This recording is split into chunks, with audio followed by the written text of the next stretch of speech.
아버님, 그리고 좀 씻으세요. 냄새나요. 냄새. 아버님은 가족이 아니잖아? 아버님은 그냥 같이 사는 사람. 며느리와 5년간 함께 살아온 세월이 같이 사는 사람 정도였다는 얘기였습니다. 아버님은 가족이 아니잖아요. 이 말들이 가슴을 후벼파고 있었어요. 박문수, 올해 68. 평생을 글과 함께 살아온 사람이었습니다. 그런데 오늘 그의 인생에서 가장 모욕적인 말을 듣게 되었습니다. 아침 6시 평상시처럼 일어나 조용히 컴퓨터 앞에 앉았습니다. 아들 내외가 잠들어 있는 시간, 키보드 소리가 새어나가지 않도록 조심스럽게 타이핑하며 오늘도 연재 원고를 쓰고 있었죠. 박문수는 이 시간이 가장 평화로웠습니다. 며느리 수정이의 잔소리도 아들 민수의 눈치도 볼 필요 없이 오직 글에만 집중할 수 있는 시간이었거든요. 그런데 오늘은 달랐습니다. 평소보다 일찍 일어난 며느리가 거실로 나왔거든요. 어머 아버님, 벌써 일어나셨네요? 김수정이 냉장고 문을 열며 말했습니다.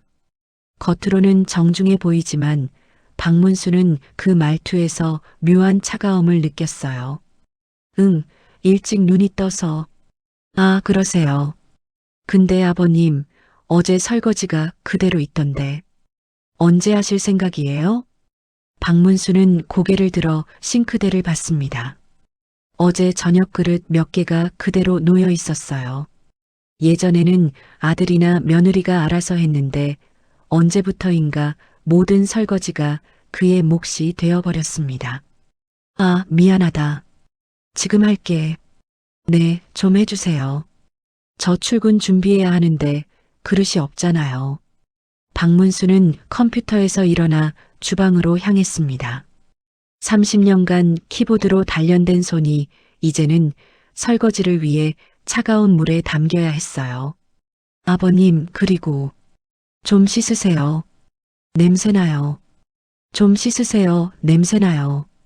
그 말이 박문수의 가슴을 날카롭게 찔렀습니다. 68년을 살면서 가족에게 이런 말을 들어본 적이 있었나 싶을 정도였어요.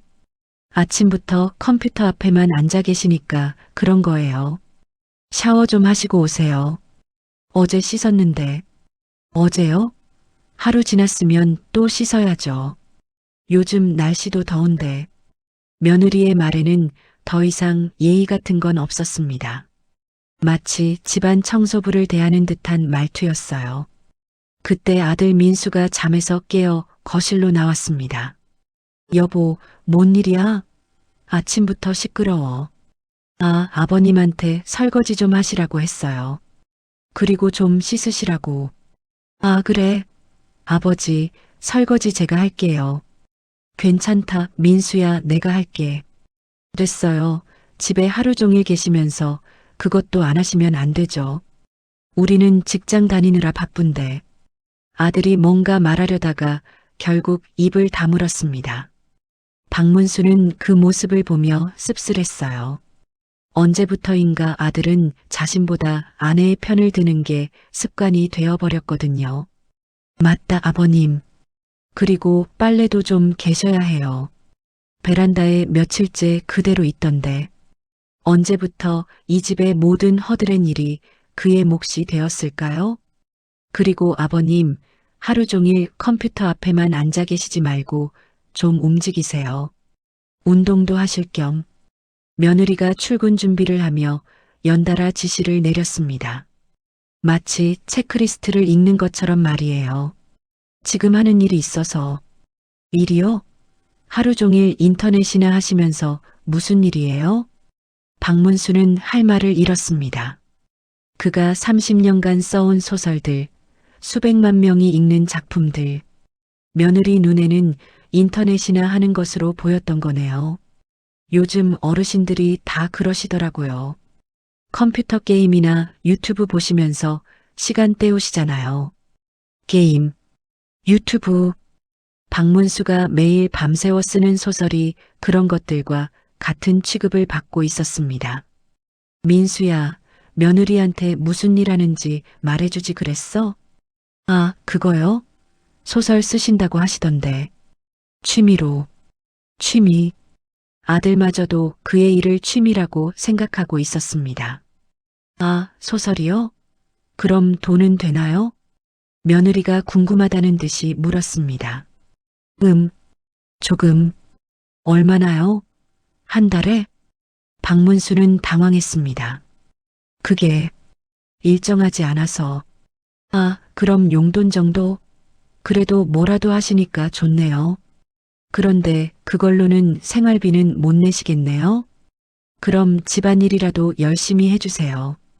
저희는 벌어오는 사람이니까 좀 바쁘거든요. 벌어오는 사람. 박문수는 쓴웃음을 지었습니다. 며느리가 가방을 들고 현관으로 향했습니다. 아, 그리고 아버님. 내일 제 친구들이 와요. 그때는 방에 계셔 주실 수 있죠? 방에 있으라는 것. 마치 손님이 올 때 치워야 할 짐 취급을 당하는 기분이었습니다. 왜? 아, 그냥. 시아버지가 계시면 친구들이 좀 불편해할 것 같아서요. 불편하다. 자신의 집에서 자신이 불편한 존재라니. 그리고 혹시 밖에 볼 일 있으시면 저녁 늦게 들어오세요. 친구들이랑 얘기할 게 있거든요. 나가라는 얘기였습니다. 돌려 말했지만 결국 나가라는 것이었어요. 아들 민수가 뒤늦게 나와서 말했습니다. 아버지, 미안해요. 수정이가 요즘 직장에서 스트레스를 많이 받아서. 하지만 박문수는 이미 상처받은 마음을 달랠 수 없었습니다. 현관문이 닫히고 집안이 조용해지자 박문수는 설거지를 마저 하며 생각했습니다. 설거지를 마치고 컴퓨터 앞으로 돌아왔지만 더 이상 글이 써지지 않았습니다. 왜 말하지 않았을까? 박문수는 마음속으로 중얼거리며 새로운 결심을 했습니다. 그리고 컴퓨터로 돌아가 메일을 보내기 시작했습니다. 어제 그 모욕적인 말을 들은 후 박문수는 잠을 제대로 이루지 못했습니다. 좀 씻으세요. 냄새나요라는 말이 귓가에서 맴돌았거든요. 하지만 그래도 가족이니까 며느리도 직장 스트레스 때문에 그런 거라고 스스로를 달랬습니다. 아침 일찍 일어나 설거지부터 시작했습니다. 어제 며느리가 그렇게 신경 쓰더니 미리 해두면 잔소리를 안 들을 거라고 생각했거든요. 그릇을 닦고 싱크대도 깨끗이 정리하고 심지어 가스레인지까지 닦아놨습니다. 그리고 베란다에 널려있던 빨래도 모두 개어서 정리해뒀어요. 이제 뭐라고 할 게 없겠지. 박문수는 만족스럽게 컴퓨터 앞에 앉아 원고 작업을 시작했습니다. 하지만 이내 며느리 수정이가 일어나는 소리가 들렸어요. 어머, 벌써 다 하셨네요. 며느리가 주방을 둘러보며 말했습니다. 하지만 칭찬하는 톤이 아니었어요. 그런데 이 그릇들 제대로 안 닦였는데요? 여기 기름때가 그대로 있잖아요. 박문수는 황당했습니다. 분명히 꼼꼼히 닦았는데 말이죠. 어디? 여기요, 여기. 이렇게 대충 하시면 안 되죠. 다시 해주세요. 며느리가 그릇을 박문수에게 다시 내밀었습니다. 박문수가 자세히 보니 정말 작은 기름 자국이 있긴 했어요. 하지만 그 정도는 평소에 며느리도 넘어갔던 수준이었습니다. 이 정도요? 아버님, 설거지는 제대로 해야죠. 저희가 이 그릇으로 밥 먹는다고요. 박문수는 말없이 그릇을 다시 받아들고 설거지를 다시 했습니다. 그리고 빨래도 이상하게 개셨네요. 이렇게 개면 주름져요. 빨래까지. 박문수는 1시간 전에 정성스럽게 개어놓은 빨래를 다시 펼쳐야 했습니다. 아버님, 집안일은 정확하게 하셔야 해요. 대충 하시면 저희가 다시 해야 하거든요. 그때 아들 민수가 일어나서 거실로 나왔습니다. 무슨 일이야? 아, 당신 아버님이 집안일을 좀 대충 하셔서요. 다시 하시라고 했어요. 아버지가 그래도 해주셨는데. 해주신 거야 고맙죠. 근데 제대로 안 하시면 의미가 없잖아요. 박문수는 속이 뒤틀렸습니다. 해주셨다니. 마치 자신이 거저 해주는 것처럼 말하는 며느리와 그에 동조하는 아들이 야속했어요. 점심시간이 되자 며느리가 냉장고를 뒤지며 짜증을 냈습니다. 아버님, 점심 뭐 해드릴까요? 냉장고에 별로 없네. 해드릴까요? 박문수는 그 말이 이상했습니다. 마치 자신이 해달라고 부탁한 것처럼 들렸거든요. 아니야, 내가 알아서 먹을게. 에이, 뭐라도 해드려야죠. 라면이라도 끓여드릴게요. 며느리가 라면을 꺼내더니 물을 끓이기 시작했습니다. 그런데 그 모습을 보니 뭔가 이상했어요. 아버님, 라면 드시고 그릇은 치워주세요. 저희는 잠깐 나갔다 올게요. 아들 내외는 외식을 하려는 모양입니다. 응, 알겠다. 박문수는 라면을 먹기 시작했습니다. 그런데 며느리가 현관에서 소리쳤어요. 아, 아버님, 그릇 치우시고 바닥 청소도 좀 해주세요. 오늘 저녁에 제 친구들이 와요. 바닥 청소까지. 박문수는 점점 자신이 이 집의 가사도우미가 되어가고 있다는 느낌이 들었습니다. 그리고 저녁에는 방에 계셔주세요. 친구들이랑 얘기할 게 있어서요. 나가라는 얘기였습니다. 나 오늘 저녁에 약속 있어 늦게 들어올 거야. 편하게 놀아. 박문수는 갈 데는 없지만 일단 나간다고 했어요. 오후 내내 박문수는 청소를 했습니다. 거실 바닥을 닦고 화장실도 청소하고 심지어 며느리 방까지 정리했어요. 며느리와 친구들이 도착하기 전에 나가려고 했지만 며느리가 들어오는 소리가 현관 쪽에서 들려왔습니다. 박문수는 할 수 없이 자기 방으로 들어갔어요. 하지만 방문이 얇아서 거실 대화가 다 들렸습니다. 제가 방에 있는 것을 모르고 있었습니다. 와, 수정아. 집 진짜 깨끗하다. 정리 잘하고 사네? 아, 아버님이 하셨어. 하루 종일 집에 계시니까 이런 일은 시켜야지. 시켜야 한다. 며느리가 친구들에게 자신을 완전히 하인 취급하고 있었습니다. 어머, 아버님이 그런 걸 다 해주셔? 뭘 해주긴. 당연한 거지. 우리는 돈 벌어오고 아버님은 집안일 하시고 돈 벌어온다. 박문수는 씁쓸했습니다. 그래도 아버님이잖아. 좀 미안하지 않아? 미안하긴 뭘. 솔직히 말하면 아버님은 가족이 아니잖아. 아버님은 가족이 아니잖아. 박문수는 그 말을 듣는 순간 온몸이 얼어붙는 느낌이었습니다. 결혼해서 들어온 건 나고 핏줄로 연결된 건 우리 남편. 아버님은 그냥 같이 사는 사람? 같이 사는 사람. 30년간 아들을 키우고 며느리와 5년간 함께 살아온 세월이 같이 사는 사람 정도였다는 얘기였습니다. 어머, 그래도 시어머니랑 시아버지는 다르지 않나? 똑같아. 어차피 피 한 방울 안 섞인 건 마찬가지인데. 그리고 솔직히 아버님이 뭘 해주신 게 있어? 뭘 해주신 게 있냐고. 박문수는 가슴이 답답했습니다. 돈은 못 버시고 할 일 없이 하루 종일 컴퓨터나 하시고. 솔직히 짐이야. 짐. 그 한마디가 박문수의 가슴을 후벼 팠습니다. 수정아, 그래도 좀 심한 것 같은데. 심하긴. 요즘 세상에 누가 시부모 모시고 살아? 다들 따로 사는데. 우리만 바보같이 모시고 사는 거지. 바보같이 모시고 산다? 며느리 입에서 나온 그 말이 박문수에게는 칼날 같았습니다. 그리고 나중에 아프시기라도 하면 병원비는 누가 내? 간병은 누가 해? 생각만 해도 끔찍해. 박문수는 주먹을 불끈 쥐었습니다. 남편한테도 말했어. 이제 독립하시라고. 아버님도 편하실 거고 우리도 자유로울 거고. 독립하라고. 결국 며느리가 아들을 설득해서 자신을 내보내려 하고 있었던 거였습니다. 민수 씨가 뭐래? 처음엔 좀 그랬는데 요즘은 내 말에 동의해. 아무래도 신혼부부가 시부모랑 사는 게 쉽지 않거든. 신혼부부.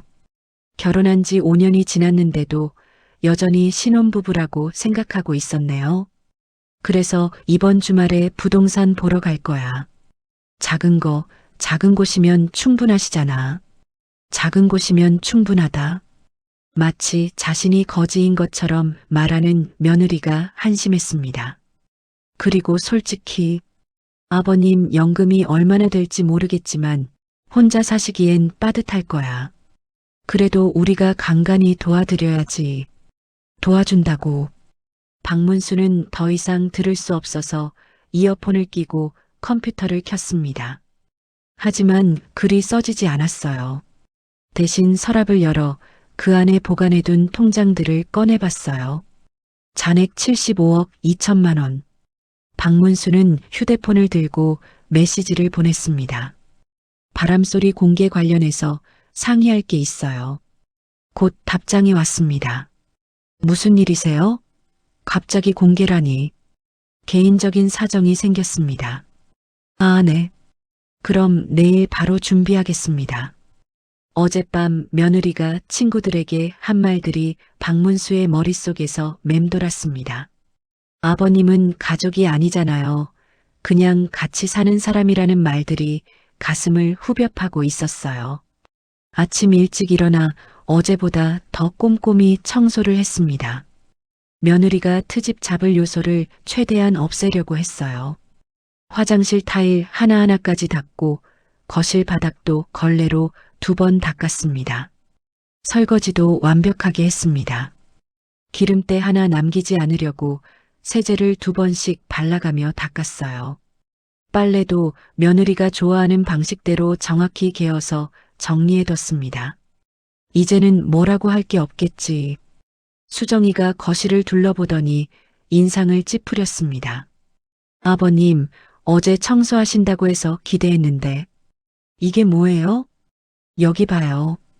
소파 밑에 먼지가 그대로 있잖아요. 청소기도 안 돌리셨어요? 그리고 화장실도 이상해요. 변기 뒤쪽 보세요. 여기 때가 끼었는데 안 닦으셨네요. 며느리의 말투가 점점 거칠어졌습니다. 그때 아들 민수가 거실로 나왔습니다. 여보, 또 뭔 일이야? 당신 아버님이 청소하신다고 해서 봤더니 이 모양이야. 정말 답답해 죽겠어. 아버지도 나름대로 하셨을 텐데. 아들이 박문수를 바라봤지만 이번에도 아내 편을 들었습니다. 아버지, 좀 더 꼼꼼히 해주실 수 있을까요? 수정이가 깔끔한 걸 좋아하거든요. 깔끔한 걸 좋아한다. 박문수는 며느리의 깔끔함이 자신을 괴롭히는 도구가 되고 있다는 생각이 들었어요. 며느리가 말했어요. 그리고 아버님, 오늘 오후에 집 보러 가요. 저희가 미리 알아봤거든요. 아버님, 저희가 다 생각해서 하는 거니까 걱정하지 마세요. 좋은 곳으로 알아봤어요. 아들 민수가 말했습니다. 아버지, 사실 저희도 고민이 많았어요.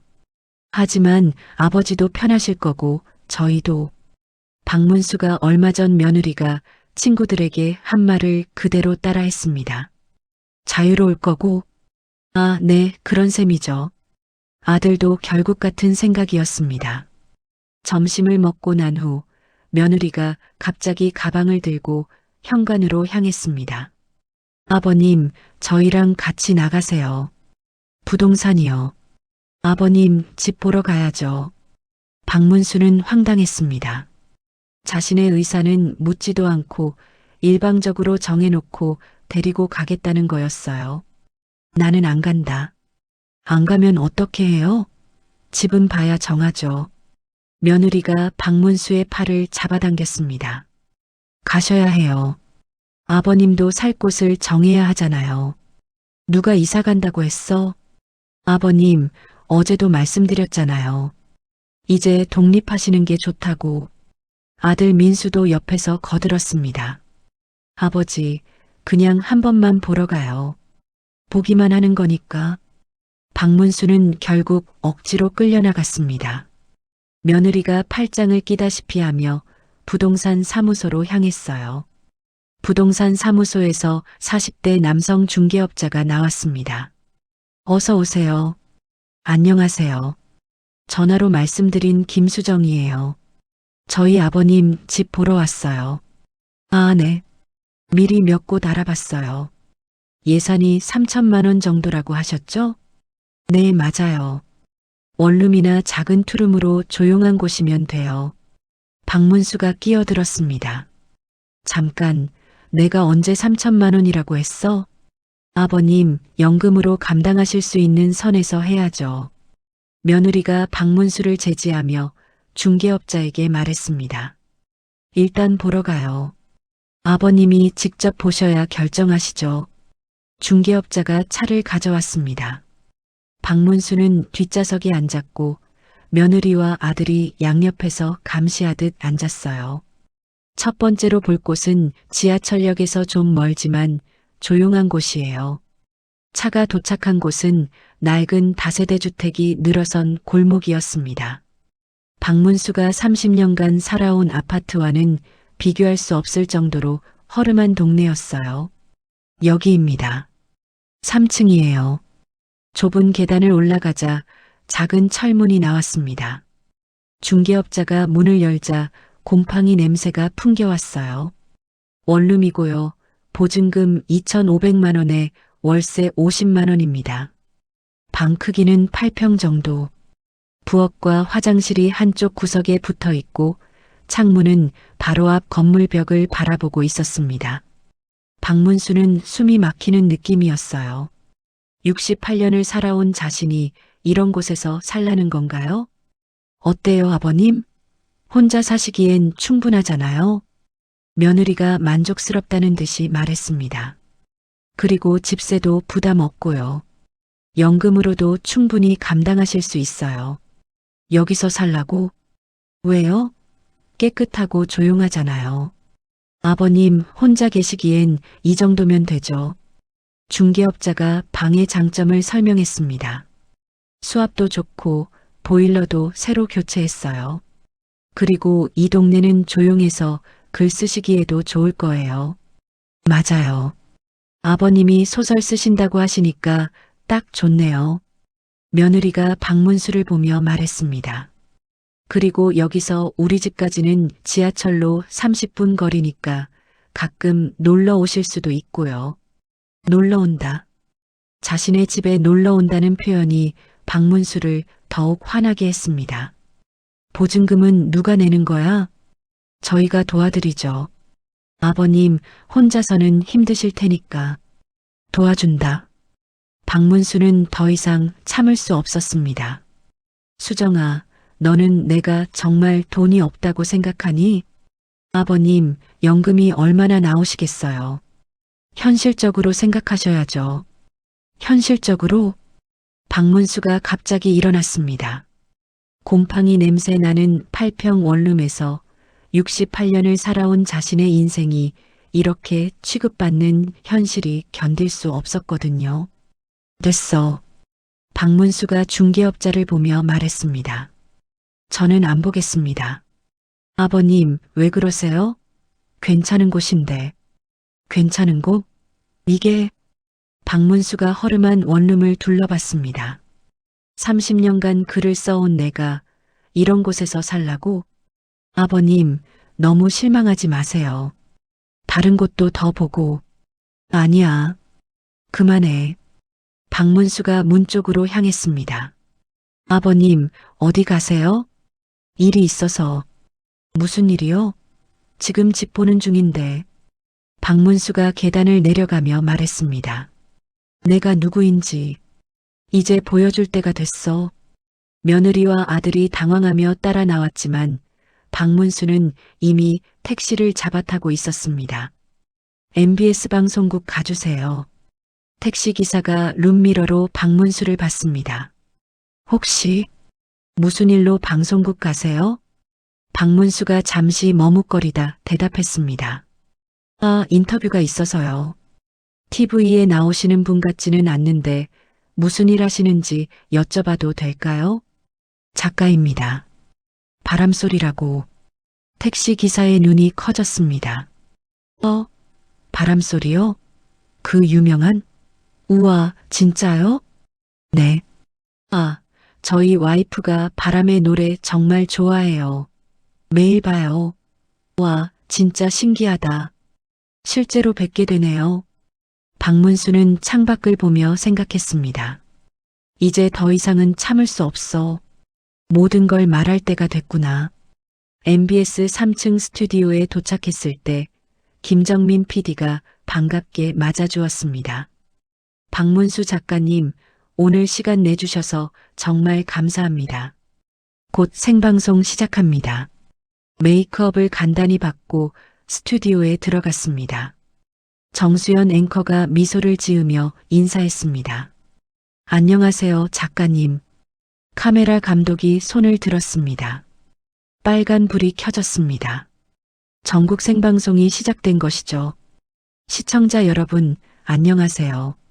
오늘은 베스트셀러 드라마 바람의 노래 원작자 바람소리님을 모셨습니다. 박문수는 깊게 숨을 들이마셨습니다. 안녕하세요.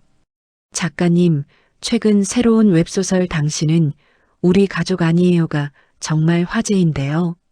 특히 며느리 캐릭터가 너무 현실적이라는 반응이 많더라고요. 네, 감사합니다. 웹소설을 보면 며느리가 시아버지에게 좀 씻으세요. 냄새나요라고 말하는 장면이 있잖아요. 이 장면이 특히 충격적이었는데 박문수의 표정이 굳어졌습니다. 그리고 아버지는 가족이 아니잖아요. 그냥 같이 사는 사람이에요. 이런 대사들도 정말 생생하게 그려져 있어요. 네. 댓글을 보니까 많은 독자들이 이게 진짜 있었던 일 같다.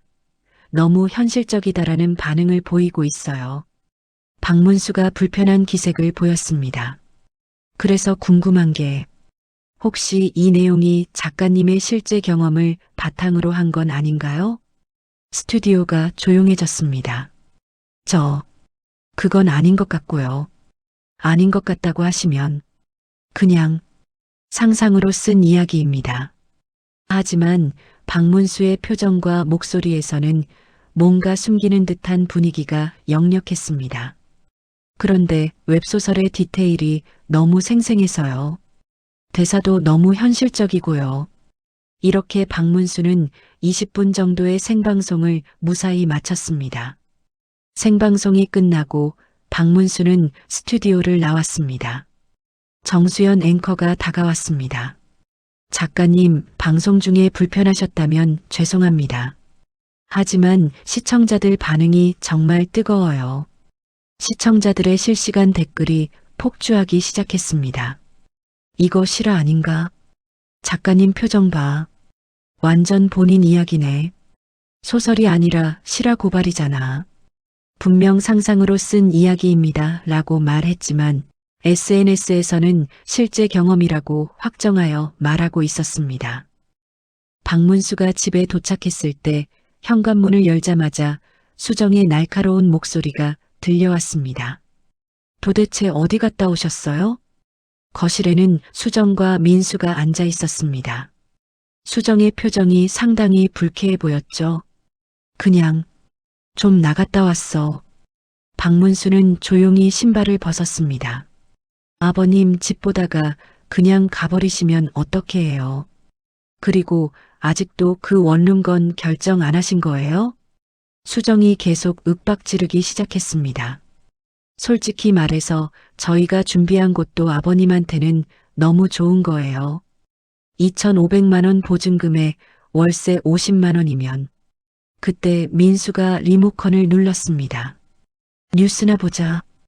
MBS 저녁 뉴스가 시작되었습니다. 이번에는 문학의 소식입니다. 최근 웹소설에서 화제가 되고 있는 작품이 있습니다. 당신은 우리 가족 아니에요가 현실적인 스토리로 큰 관심을 받고 있는데요. 특히 며느리와 시아버지의 갈등을 다룬 내용이 화제입니다. 수정이 관심 있다는 듯이 몸을 앞으로 기울였습니다. 오늘의 작가 바람소리님과의 인터뷰에서 이런 내용들이 나왔습니다. 박문수의 목소리가 TV에서 흘러나왔습니다. 수정의 얼굴이 서서히 굳어지기 시작했습니다. 웹소설을 보면 며느리가 시아버지에게 좀 씻으세요. 냄새나요라고 말하는 장면이 있잖아요. 이 장면이 특히 충격적이었는데 수정의 얼굴이 서서히 굳어지기 시작했습니다. 그리고 아버지는 가족이 아니잖아요. 그냥 같이 사는 사람이에요. 이런 대사들도 정말 생생하게 그려져 있어요. 혹시 이 내용이 작가님의 실제 경험을 바탕으로 한 건 아닌가요? 그냥 상상으로 쓴 이야기입니다. 민수도 뭔가 이상함을 느꼈습니다. 아버지, 저 사람. TV에서 앵커의 목소리가 계속 들려왔습니다. 웹소설에서 며느리가 아버지는 가족이 아니잖아요 라고 말하는 장면이 특히 화제가 되고 있습니다. 수정이 박문수를 쳐다봤습니다. TV 화면 하단에 자막이 떴습니다. 당신은 우리 가족 아니에요. 작가 바람소리 박문수. 아니야. 이건 아니야. 수정이 일어나서 박문수에게 다가갔습니다. 이게 뭐예요? 이게 대체 뭐라고요? 수정아, 아버님이 바람소리였어요? 박문수는 아무 말도 하지 못했습니다. 수정의 휴대폰이 울리기 시작했습니다. 수정아, TV 봤어? 이거 너희 시아버지 아니야? SNS에서 완전 난리야. 수정이 전화를 받지 못하고 멍하니 서 있었습니다. 또 다른 전화가 걸려왔습니다. 언니, 이거 진짜 언니야? 소설에 나온 게 다 진짜였어? 친구 미영이의 목소리였습니다. 바람소리 며느리 해시태그까지 생겼어. 수정의 얼굴이 창백해졌습니다. 민수도 자신의 휴대폰을 확인했습니다. 회사 동료들의 카톡이 폭주하고 있었습니다. 민수야, 이거 너 아버지 맞아? 대박. 진짜 베스트셀러 작가였네. 웹소설 봤는데 며느리가. 박문수가 조용히 말했습니다. 미안하다. 미안하다고요? 수정이 소리쳤습니다. 온 세상 사람들이 다 알아버렸어요. 사람들이 저를 어떻게 생각하겠어요? 수정아, 진정해. 진정하라고요? 이 상황에서 진정하라고요? 왜 미리 말씀 안 하셨어요? 왜 숨기셨어요? 나는 제가 뭘 잘못했는지 모르겠어요. 그냥 평범하게 살려고 했는데. 하지만 수정의 말은 더 이상 예전 같지 않았습니다. 이제 모든 게 달라진 상황이었으니까요. 다음 날 아침, 박문수는 평소보다 더 일찍 깨어났습니다. 어젯밤 인터뷰 방송 이후 집안 분위기가 완전히 달라져 있었거든요. 며느리는 밤새 울었는지 눈이 퉁퉁 부어 있었고 아들은 어떻게 해야 할지 몰라 하고 있었어요. 박문수가 휴대폰을 켜자 알림이 폭주하고 있었습니다. 아버님, 며느리가 조심스럽게 박문수에게 다가왔습니다. 평소와는 완전히 다른 목소리였어요. 네이버 실시간 검색어 1위예요. 클릭해서 들어가니 기사들이 쏟아져 나오고 있었어요. 충격. 바람소리 작가 30년간 가족도 몰랐다. 월 수천만 원 버는 작가에게 갑질한 며느리. 가족이 아니다 막말까지 며느리 갑질 논란. 아버님 어떡해요. 온 대한민국이 다 알아버렸어요. 며느리의 목소리가 떨리고 있었습니다. 그때 집 전화가 울렸습니다. 박문수가 받았어요. 여보세요? 안녕하세요. MBS 아침 뉴스팀입니다. 혹시 추가 인터뷰 가능하신지. 죄송하지만 박문수가 전화를 끊자마자 또 전화가 울렸습니다. 안녕하세요. MBS 시사 매거진 2580입니다. 전화를 끊어도 또 울리고 끊어도 또 울렸어요. BBS 8시 뉴스입니다. 며느리가 점점 절망적인 표정을 지었습니다. 언론에서 다 연락하고 있어요. 어떻게 해요? 그때 현관 초인종이 울렸습니다. 아들 민수가 인터폰을 확인해 봤어요. 사람들이 밖에 많이 서 있어요. 박문수가 베란다로 나가 아래를 내려다봤습니다. 아파트 입구에 기자들과 카메라맨들이 몰려 있었어요. 취재진이 온 거야. 어떡해요? 나가지도 못하겠어요. 며느리가 완전히 패닉 상태에 빠졌습니다. 그때 며느리 휴대폰이 울렸어요. 여보세요? 수정아, 너 지금 큰일 났어. 응, 알고 있어. 너 SNS 봤어? 너 욕하는 글이 엄청 올라오고 있어.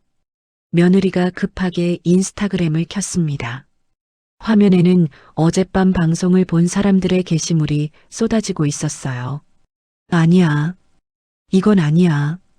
며느리가 손을 떨며 댓글들을 읽었습니다. 이런 며느리 실제로 있구나, 소름. 내가 그 아버지면 진짜 화날 듯. 시아버지를 가족이 아니라고? 인성 어디 갔어? 저런 며느리는 쫓아내야지. 어떻게 이런 일이. 그때 아들의 휴대폰도 울렸습니다. 여보세요? 민수야, 너 회사 안 나와도 돼. 기자들이 회사까지 왔어. 회사 동료였습니다. 기자들이요? 응, 너희 아버지 이야기 취재하러 온 것 같아. 그리고 직장 단톡방 봐. 민수가 회사 단톡방을 확인해 봤습니다. 팀장, 민수 아버지 대박이네 키읔키읔 바람소리였다니. 김 과장, 근데 며느리가 좀 심했던 것 같은데. 이 대리, 아니 시아버지한테 어떻게 그럴 수 있지? 아들도 당황했습니다. 이거 회사에서도 다 알고 있어요. 박문수가 며느리를 봤습니다. 며느리는 고개를 숙인 채 온몸이 떨리고 있었어요. 며느리가 무릎을 꿇더니 박문수 앞에 완전히 엎드렸습니다. 마치 용서를 빌듯이 아버님, 정말 죄송해요. 며느리의 목소리는 울음으로 떨렸습니다. 제가 얼마나 큰 잘못을 했는지 이제야 알겠어요. 박문수는 며느리의 떨리는 어깨를 보며 가슴이 먹먹해졌습니다. 뭘 잘못했다고 생각해? 아버님을 사람으로 보지 않았어요. 며느리가 고개를 들었습니다. 눈이 퉁퉁 부어 있었어요. 돈이 없다고 생각해서 무시했어요. 무시? 박문수가 깊은 한숨을 쉬었습니다. 수정아, 무시한 정도가 아니었어. 박문수의 목소리도 떨렸습니다. 나를 인간으로 안 본 거야. 며느리가 충격받은 표정으로 박문수를 올려다봤습니다. 68년을 살아온 사람을 그냥 짐짝 취급했어. 박문수의 눈에도 눈물이 맺혔습니다. 냄새난다. 가족이 아니다. 짐이다. 박문수가 하나하나 말할 때마다 며느리는 더 큰 충격을 받았어요. 이런 말을 68살 노인에게 어떻게 할 수 있었어? 아버님. 며느리가 흐느끼기 시작했습니다. 저는 정말 사람이 아니었어요. 제가 얼마나 나쁜 사람인지 이제야 알았어요. 박문수도 목이 메었습니다. 수정아, 나는 박문수가 잠시 말을 멈췄다가 계속했습니다. 나는 정말 가족이라고 생각했어. 너를 아버님 5년 동안 진짜 딸처럼 생각했는데 박문수의 목소리가 완전히 떨렸습니다. 그런데 너는 나를 가족이 아니라고 했지. 아니에요. 그런 게 아니에요. 며느리가 울부짖었습니다. 저는 정말 미쳤었어요. 정신이 나갔었어요. 아버님이 얼마나 좋은 분인지 왜 그때는 몰랐을까요? 박문수가 며느리의 어깨에 손을 올렸습니다. 수정아, 돌이킬 수 있을까? 돌이킬 수 있어요. 제발 기회를 주세요. 며느리가 박문수의 손을 잡았습니다. 저 정말 변할게요. 진짜로요. 변하는 게 아니야. 박문수가 며느리의 손을 꼭 잡았습니다. 원래 사람답게 사는 거야. 박문수의 눈에서 눈물이 떨어졌습니다.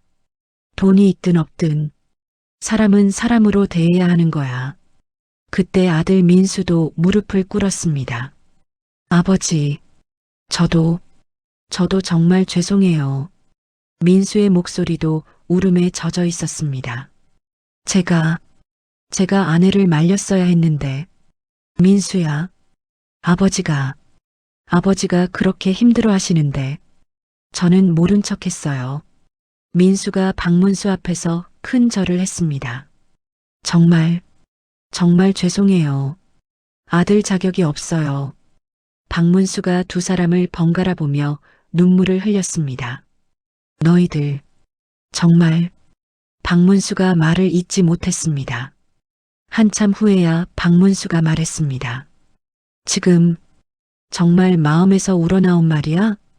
네, 진심이에요. 정말 진심이에요.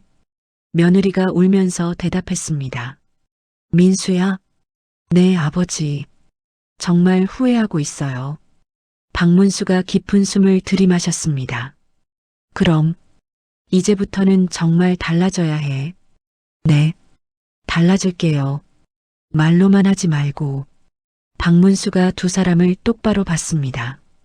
행동으로, 마음으로 보여줘. 네, 꼭 보여드릴게요. 이제 온 나라가 지켜보고 있어. 박문수의 목소리가 조금 더 단단해졌습니다. 너희가 정말로 변할 수 있는지. 네, 꼭 보여드릴게요. 그때 집안이 조용해졌습니다. 세 사람 모두 눈물을 흘리며 서로를 바라봤어요. 68년 만에 박문수는 진정한 가족을 느낄 수 있을 것 같았습니다. 하지만 이것은 시작일 뿐이었어요. 진짜 가족이 되는 길은 이제부터였으니까요. 다음 날, 박문수는 평소처럼 새벽에 일어나 컴퓨터 앞에 앉았습니다. 그런데 뭔가 달랐어요. 주방에서 설거지 소리가 들려왔거든요. 거실로 나가보니 며느리 수정이가 고무장갑을 끼고 설거지를 하고 있었습니다. 그것도 아주 꼼꼼하게 말이에요. 수정아? 아, 아버님. 일찍 일어나셨네요. 설거지는 왜? 제가 해야죠. 앞으로는 제가 할게요. 며느리의 목소리가 전과는 완전히 달랐습니다. 조심스럽고 정중했어요. 박문수가 놀라서 보고 있으니 며느리가 말했습니다. 아버님, 아침 드릴까요? 뭐 드시고 싶으세요? 아니야, 아니에요. 제가 해드릴게요. 미역국 끓여드릴까요? 박문수는 당황했습니다. 얼마 전까지만 해도 자신을 가족이 아니다라고 했던 며느리가 이렇게 나오니 말이에요. 30분 후 며느리가 정성스럽게 차린 아침상을 가져다 놓았습니다. 맛있게 드세요. 아버님, 그리고 제가 빨래도 할게요. 방 청소도 하고요. 너 회사는? 며칠 휴가 냈어요. 아버님께 제대로 사과드리고 싶어서요. 박문수가 밥을 먹는데 며느리가 옆에 앉으며 말했습니다. 아버님, 정말 죄송해요. 제가 너무 큰 잘못을 했어요. 수정아, 인터넷 댓글들 다 봤어요. 사람들이 저한테 하는 말들, 며느리의 눈에 눈물이 맺혔습니다. 그런데 그 말들이 다 맞아요.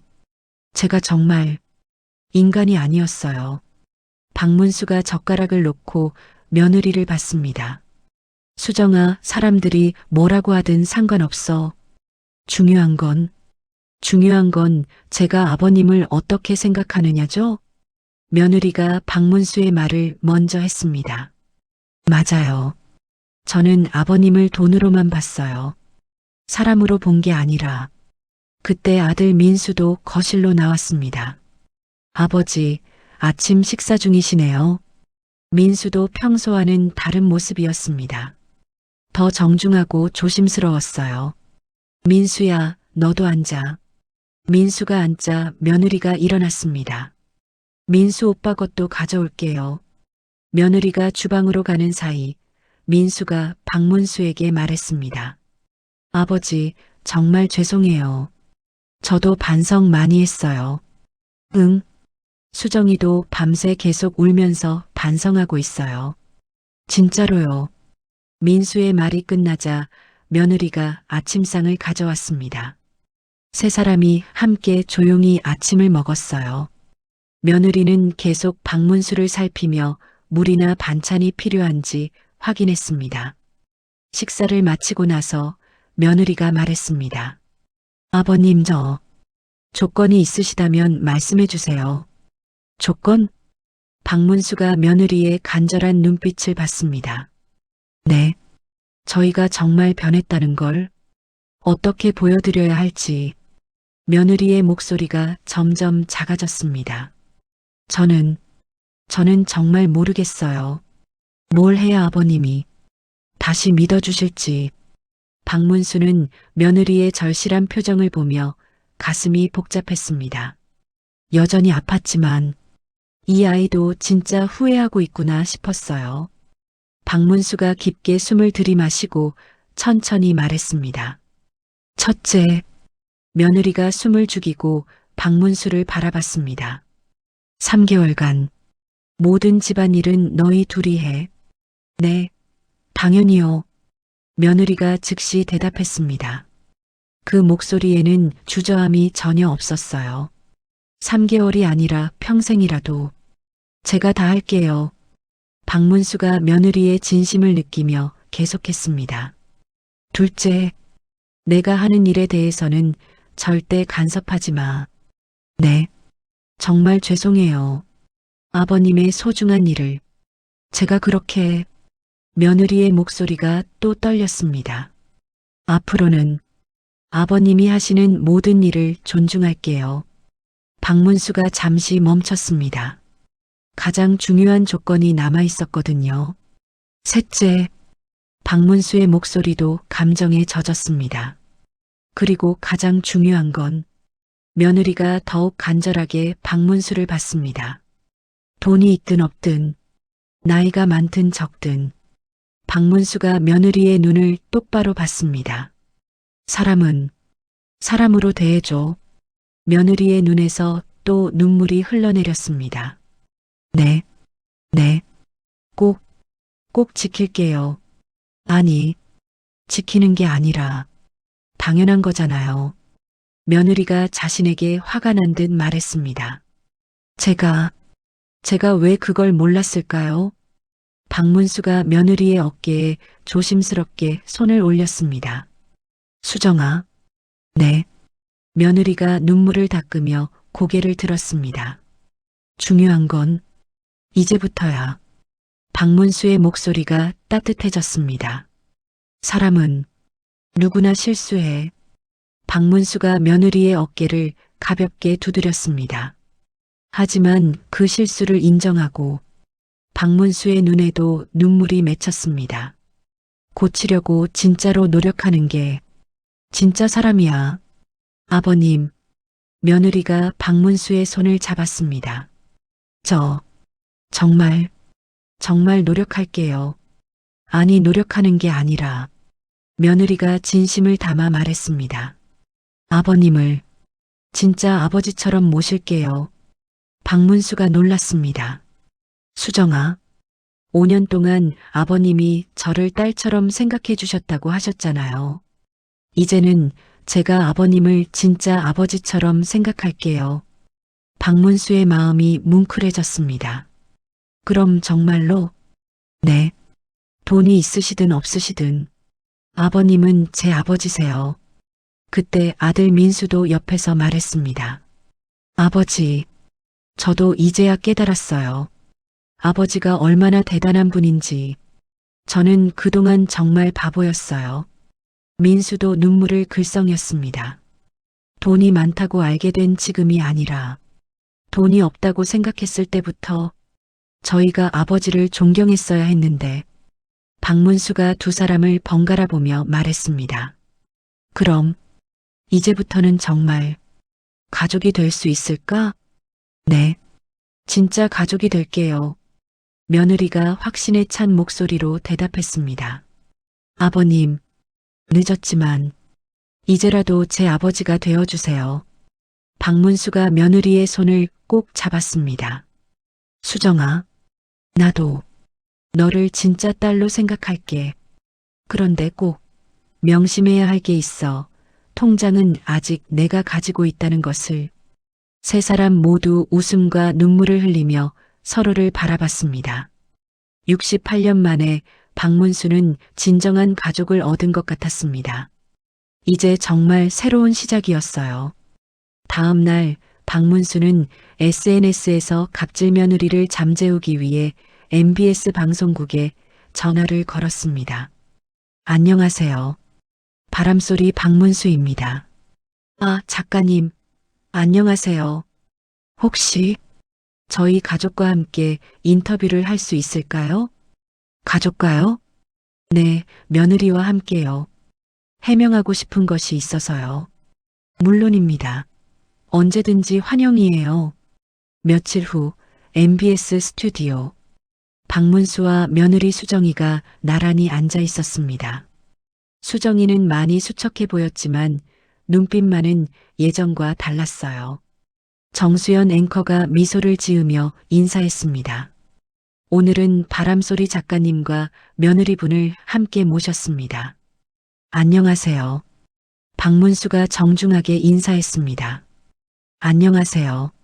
며느리도 조심스럽게 인사했어요. 먼저 작가님께 여쭤보겠습니다. 지난달 인터뷰에서 웹소설이 상상으로 쓴 이야기라고 하셨는데 많은 분들이 실화라고 확신하고 계시거든요. 박문수가 며느리를 보며 말했습니다. 네, 그래서 오늘 정확히 말씀드리려고 합니다. 우리 며느리 이야기가 아닙니다. 스튜디오가 조용해졌습니다. 우리 며느리는 착한 며느리예요. 수정이 놀란 표정으로 박문수를 봤습니다. 웹소설은 정말 제 상상으로 쓴 거고요. 우리 며느리는 저를 잘 모셔주는 착한 며느리입니다. 박문수가 수정의 손을 잡았습니다. 온라인에서 우리 며느리를 비난하는 분들이 계신데 그건 오해예요. 정수연 앵커가 수정에게 물었습니다. 며느리분은 어떠세요? 그동안 힘드셨죠? 아, 네. 많이 힘들었어요. 며느리가 떨리는 목소리로 대답했습니다. 그럼 앞으로는 어떻게 지내실 건가요? 저는 앞으로도 아버님을 잘 모실 거예요. 인터뷰가 순조롭게 진행되고 있었습니다. 박문수의 해명으로 며느리에 대한 오해가 풀리는 듯 했어요. 그럼 마지막으로 시청자들께 한 말씀 부탁드립니다. 정수연 앵커가 마무리 멘트를 요청했습니다. 박문수가 입을 열려는 순간 갑자기 며느리가 말했습니다. 아니에요. 네. 정수연 앵커가 놀랐습니다. 아니에요. 이건 실제 제가 한 말들이에요. 폭탄 발언이 터졌습니다. 박문수가 깜짝 놀라 며느리를 봤습니다. 수정아, 뭐 하는 거야? 아버님, 죄송해요. 하지만 거짓말은 안 돼요. 며느리가 카메라를 똑바로 보며 말했습니다. 시청자 여러분, 저는 정말 나쁜 며느리였어요. 며느리의 목소리가 떨렸습니다. 좀 씻으세요. 냄새나요. 이 말을 정말 제가 했어요. 아버님은 가족이 아니에요. 이것도 제가 한 말이에요. 스튜디오가 완전히 조용해졌습니다. 제가 얼마나 나쁜 사람이었는지 이제야 알았어요. 며느리의 눈에서 눈물이 흐르기 시작했습니다. 68살 아버님을 사람 취급도 안 했어요. 돈이 없다고 생각해서 무시했어요. 박문수도 눈물이 나려고 했습니다. 전 국민 여러분께 정말 죄송합니다.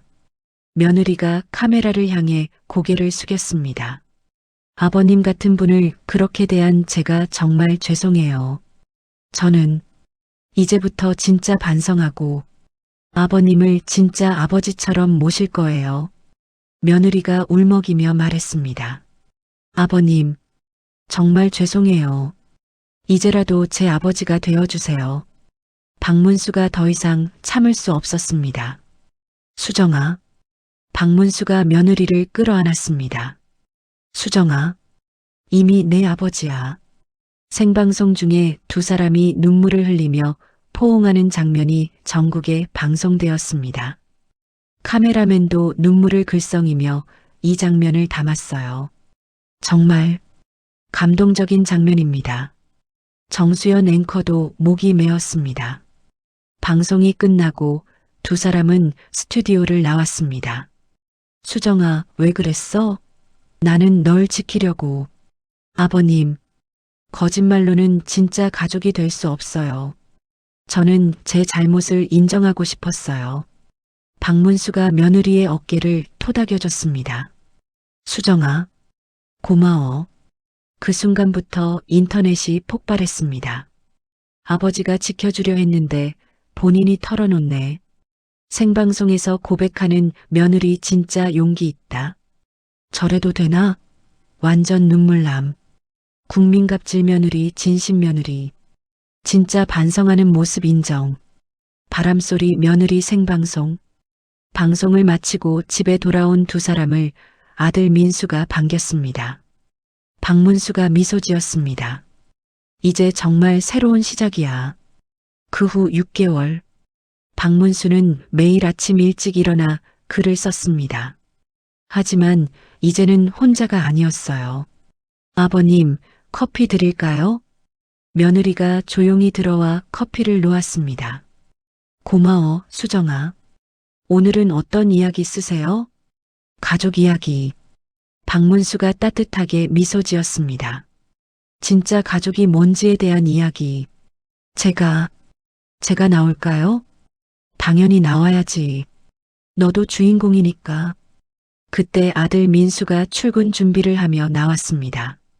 아버지, 아침 맛있게 드세요. 그래, 잘 다녀와라.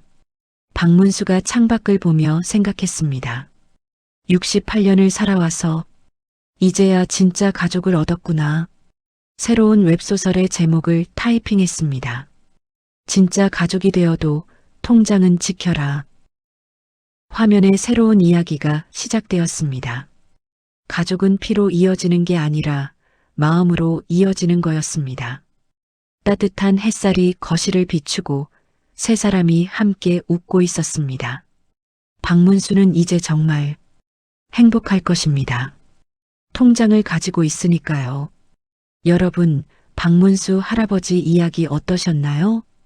68세의 나이에도 새로운 시작을 할 수 있었던 것은 진정한 용서와 사랑 때문이었습니다.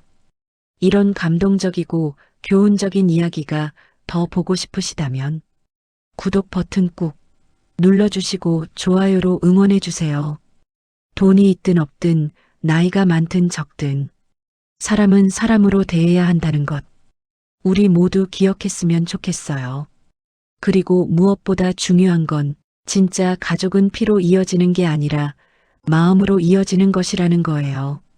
항상 건강하세요. 감사합니다.